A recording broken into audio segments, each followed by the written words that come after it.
Estamos em contato com a equipe do Hospital Círculo Saúde. Eu vou conversar com a Isabel Cristina Bertual, que é diretora de serviços próprios do Círculo Saúde. Também vou conversar com o Renato Luiz Caloni, diretor médico, e a Lidiane Bortolini, gerente assistencial. Bom dia, obrigado por atenderem ao Bitcom. Bom dia. Bom dia. Bom dia.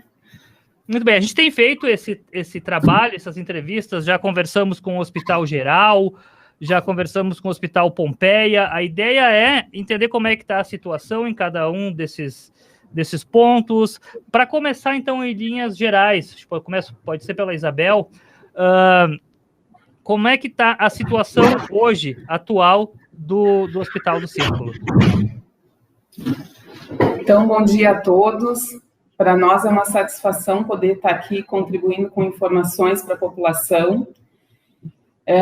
E o que a gente pode informá-los é de que estamos, né, como todos os demais, em um momento bastante crítico ainda, né? Sentimos nos últimos dias uma sensível redução na busca por atendimento à nossa unidade de urgência e emergência, mas ainda assim estamos com o hospital, nos leitos de enfermaria e UTI bastante saturado, né? O que está nos trazendo muita dificuldade de poder realmente conseguir prestar um atendimento adequado e satisfatório diante da limitação de recursos, estrutura, equipe, equipamentos, enfim, né? Aquilo que a gente vem pontuando já há bastante tempo e que agora, efetivamente, a gente está se deparando com essa realidade. Muito bem. Vou colocar na conversa também, Isabel, os meus colegas, o Ariel Rossi Grifante e o Romualdo Corlatti, que também têm questionamentos para vocês. Certo. Corlatti, Ariel. Bom dia, equipe. Com relação a isso que coloca agora, Isabel, nesse período mais crítico, né, de superlotação da situação das UTIs, né, está havendo um recrudescimento, uma diminuição do número de leitos. Como o hospital tratou, conseguiu se reorganizar para atender? E uma pergunta que ela precisa ser feita: essa situação de superlotação, ela contribuiu para que houvesse mais óbitos devido às dificuldades de atendimento que isso traz? Bom dia. Bem, certamente a gente se depara com uma situação que não é a situação mais ideal, né, para o nosso atendimento interno aos pacientes. Diante da saturação de estrutura, realmente, né, nós estamos com 8 leitos de UTI em contingência no nosso centro cirúrgico, né, onde não são leitos adequadamente preparados ao atendimento de terapia intensiva. Então, isso realmente traz algumas dificuldades, né, que nós temos certamente nos empenhado muito aqui em resolver e amenizar, mas o fato é que não é uma situação típica, né, é uma situação atípica. Além do que, os pacientes, eles são muito graves. Esses pacientes que são acometidos pelo agravamento da doença, eles ficam muito graves e eles demandam um atendimento de altíssima complexidade.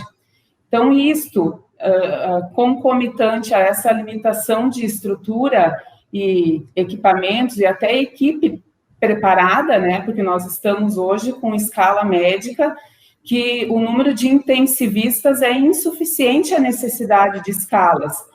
Então, a gente está com cobertura de escala sendo realizada por anestesistas ou por outros médicos também especialistas, mas não em terapia intensiva.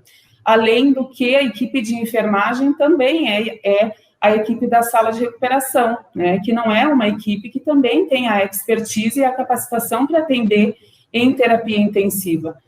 Por mais que a gente venha se preparando aí no decorrer desse 1 ano, desde que começamos o plano de contingenciamento, a gente veio se preparando e muitas capacitações foram sendo realizadas internamente para que a gente pudesse amenizar essas dificuldades.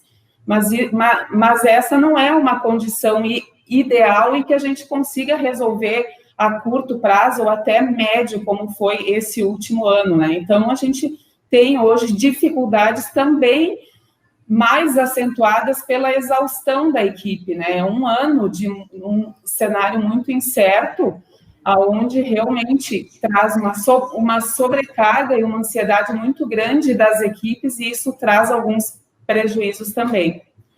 A gente percebe, sim, né, um aumento no nosso índice de mortalidade, mas ele está bastante relacionado à gravidade da doença, né? Então, isso é importante a gente frisar aqui, que nós estamos com todas as contingências estabelecidas, estamos com muitos esforços para que a gente amenize as dificuldades, e ainda assim a gente se depara com um nível de mortalidade maior, mas que a gente atribui muito à complexidade da doença.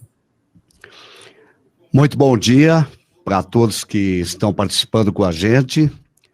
Bom dia. Eu gostaria de saber, vocês falam dos funcionários, né? Estão exaustos, mais de um ano de pandemia, e como vocês estão conseguindo administrar o emocional destes funcionários? Bom dia a todos. Na verdade, né, acho que os profissionais da área da saúde, a gente aprende a trabalhar com a doença e com a morte, né? Isso faz parte da nossa vida acadêmica. Mas o nosso principal propósito é a vida, com certeza. Então, acho que num cenário, né, como todos estão colocando e que a Isabel também reforça, pelo cenário, pela questão, né, de lidar com a morte no dia a dia, sim, eu acho que isso tem sido um fator determinante, juntamente com a questão da exaustão, né, dos profissionais, porque hoje sim os profissionais estão sobrecarregados, né, atuando com mais horas de trabalho, então a gente vem percebendo uma fragilização maior, né, profissionais mais sensibilizados às doenças emocionais, né, e com isso, obviamente, além de toda essa questão técnica, também tem que ter uma preocupação muito grande da instituição em dar suporte, né, a esses profissionais. Então, tivemos muitas ações internas e estamos tendo, né, todo dia, com atividades lúdicas, com uma parceria muito grande, né, da medicina do trabalho, ampliando o horário do médico do trabalho, aumentando, né, o suporte psicológico com profissionais de psicologia, psiquiatria, enfim, então essa também tem sido uma grande preocupação nossa de dar maior estrutura a essas pessoas. A gente tem conversamos com hospitais públicos, no caso do Hospital Geral, Hospital Pompeia, que, digamos assim, é misto, e a primeira vez a gente está conversando com um hospital, digamos assim, particular. Queria que vocês fizessem uma análise como é que, no dia a dia, na prática mesmo, o que essa pandemia trouxe, assim, de aprendizado, a questão, os problemas enfrentados pelos hospitais públicos, os particulares são parecidos, são os mesmos, o que trouxe de diferente, ou de igual, na prática, no dia a dia, na atividade médica ali, uma pandemia? Bom dia a todos, meu nome é Renato Luiz Calone, eu sou diretor médico técnico do hospital. Então, as dificuldades que estamos enfrentando atualmente primeiro, a superlotação da estrutura e, com isso, a limitação de tratamento ou de enfrentamento desses tipos de paciente. Segundo, como a doença é muito grave e ela é uma doença que ocupa a estrutura por um longo período, que não nos dá a oportunidade de atender a todos num curto espaço, então o afluxo de pacientes que chega é maior do que a capacidade que temos que atender. Então, a primeira medida que a gente tem que ter é assim, é a divisão de quem é o paciente que poderá receber o tratamento e quem merece e quem vai ser priorizado no atendimento. E isso hoje está bem determinado pelos órgãos de classe médica, pelas associações médicas, respaldado pelo CFM, que é o Conselho Federal de Medicina. Os órgãos jurídicos também estão junto conosco nessa elaboração desses critérios.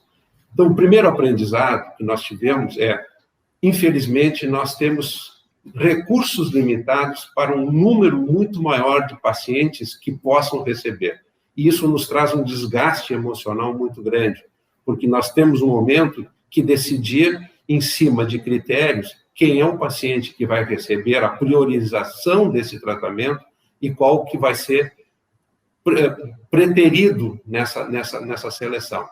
E isso dá um desgaste emocional para o médico muito grande, porque nós não fomos feitos para selecionar pacientes, nós somos formados para tratarmos todos com equidade e com igualdade.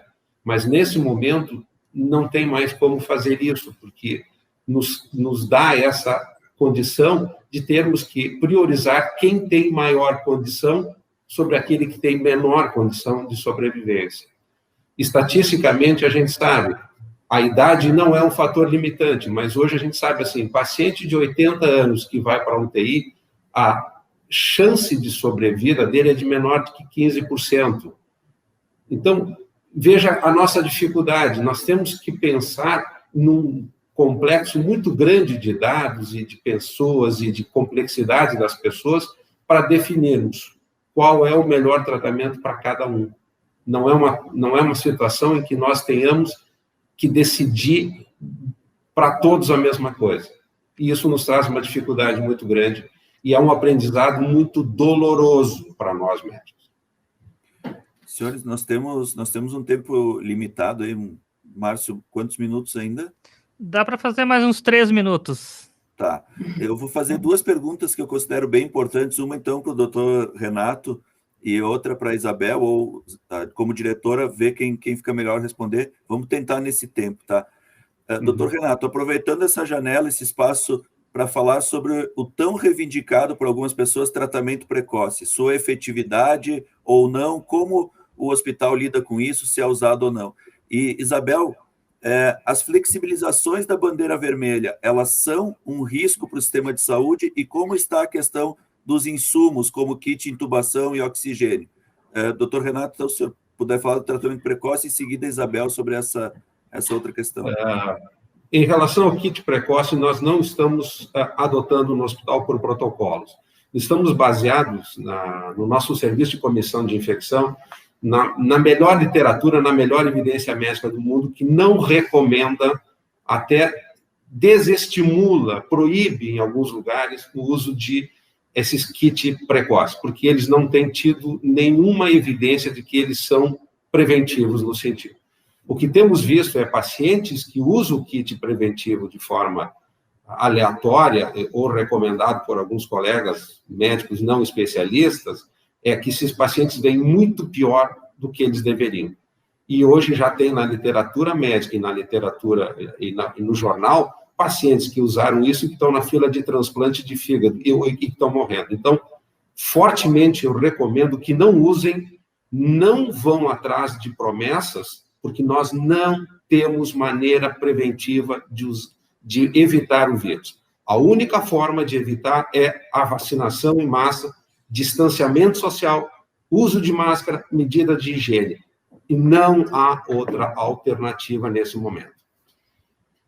Sobre a pergunta em relação à flexibilização para a bandeira vermelha, apesar de que nós entendemos todo o contexto da economia, a gente realmente se preocupa porque nós conseguimos perceber e identificar uma redução de pessoas contaminadas e doentes e graves diante dessas restrições que fizemos nos últimos dias, né? Então, a gente tem a absoluta certeza que é isso, enquanto nós não tivermos a população vacinada, que vai segurar esse nível de contaminação e um agravamento de muitas pessoas doentes ao mesmo tempo, uma saturação da estrutura hospitalar e um nível de mortalidade maior diante de tudo que nós já conversamos. Sobre o abastecimento de insumos, as dificuldades são inúmeras. A gente se depara com várias restrições, né, além do preço, que realmente tem um impacto muito grande hoje, mas a dificuldade maior ainda é o abastecimento. Neste momento, nós estamos com o nosso abastecimento de sedativos prejudicado, tem alguns itens que já nós não temos mais, estamos com protocolos médicos contingenciados também para que a gente possa garantir o nível de sedação que estes pacientes necessitam.